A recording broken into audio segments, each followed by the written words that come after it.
releases the Tuska, modifies blockade language, acknowledges the seizure in terms Iran can use domestically, the calculus inside Tehran can shift back toward the diplomatic faction in hours. Third, and this is the strongest part of the steel man, Iran came 80% of the way to a deal in Islamabad. Vance said Iran moved toward America's position, just not far enough. That 80% movement is real. A country committed to the Japan path does not move 80% of the way to any deal. It does not send 70 negotiators to a hotel in Islamabad for 21 hours. The Iran that sat across from Vance was not a country that had already made the dangerous move decision. It was a country still calculating. That steel man is serious. The diplomatic faction in Iran is real. The 80% progress is real. The Libya path, where Iran concludes a deal on broadly American terms, is survivable, is still possible. But here is what the steel man cannot account for. The gap between the 80% and the final deal is not technical. It is not a number on enrichment or a formula for Hormuz supervision. It is trust. Ghalibaf said it on state television after Islamabad. I want you to hear the exact words. We have no trust in the opposing side. And in the days since Islamabad, America imposed a blockade inside the ceasefire window, seized an Iranian ship, and announced it will destroy every power plant and bridge if Iran does not accept the deal. Every one of those actions confirms what the hardliners inside Iran have been saying since the war started. You cannot deal with these people. Every inch we give, they take two. The cornered state pattern does not require unanimity inside the government.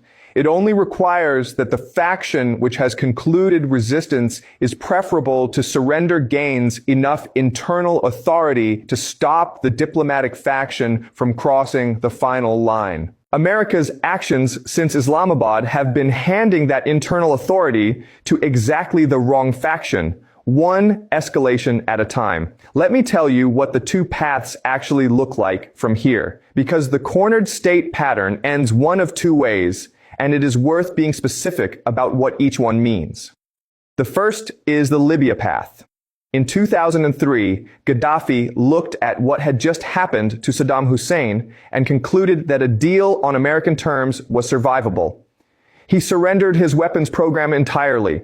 He remained in power for another 8 years. This is the path America is betting Iran is on, and it is possible with one condition.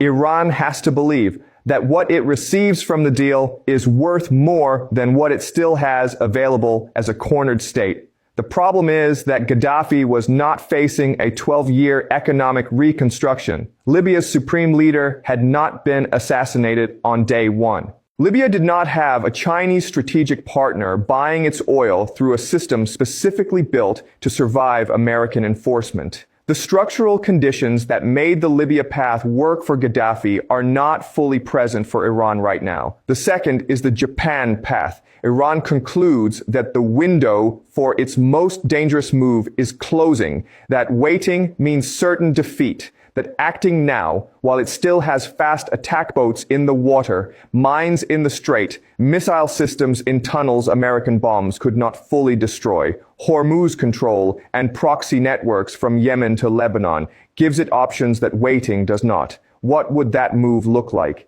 It does not have to be a direct military confrontation with a carrier group. It could be signaling the Houthis in Yemen to resume full Red Sea operations simultaneously with Gulf operations, two choke points at once affecting 30 to 40% of global seaborne trade. It could be a uranium enrichment decision that crosses a threshold the world has been watching. The specific form of the move is unpredictable. The pattern that precedes it is not. China knows which path the signals point toward. America is still calling the signals a negotiating tactic. Here is what China is actually working toward, because China is not passive in this. China wants a negotiated settlement, not because China is magnanimous, but because a settlement that keeps Iran intact and Hormuz open gives China the structural outcome it has been building toward for a decade: permanent, unblockadable access to Persian Gulf oil through a relationship that bypasses American maritime control entirely. China pressed Iran to open Hormuz last Thursday through Wang Yi's call to Araghchi. That produced Friday's opening. America kept the blockade, Iran closed it again Saturday, America seized the Tuska Sunday, and China said